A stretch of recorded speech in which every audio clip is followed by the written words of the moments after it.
we've had a lot of folks on the show where they are definitely not 90% wholesale, 10% D2C. Mhm. Especially coming off of COVID, they really moved the business to maybe a 50-50 or some sort of heightened percentage D2C versus wholesale.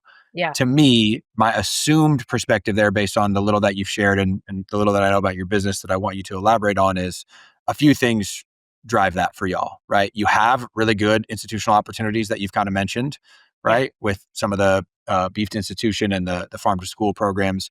You have a affluent, urban market near you that is an outlet for you in the Bay Area, right? You have a very competent and good wholesaler in Creamco that can probably deliver throughput and margin that makes sense, where a lot of the ranchers and the brands we talk to, they don't have that in their geography. Right. So am I right on that in general? And could you just elaborate maybe on that takeaway? Because I think it's just an important kind of business takeaway that maybe is a little contrarian to some of the people that we've talked to, but it works for you all. So I'd love to know Yeah, more you're about it. correct. You're very correct in the anchor, which was the school system and the UCs.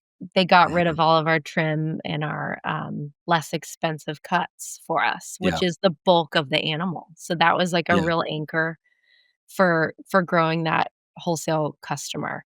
Uh, Hmm. Creamco's been a partner of ours for years, and so they knew our product, they knew our customers. That transition was very easy, and like you said, Hmm. in the Bay Area, there is a little bit more of affluence.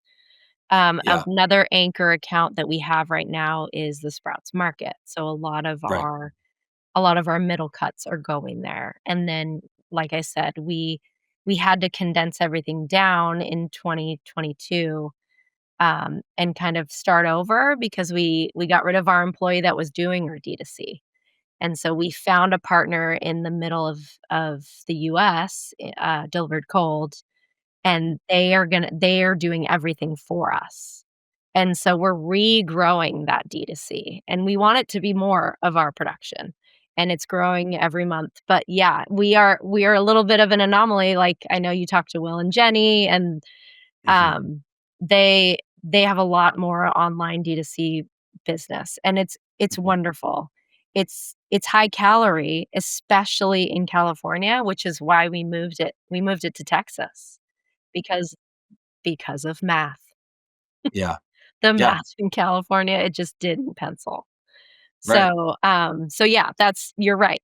We had a lot of anchors that could move us in this direction of more wholesale.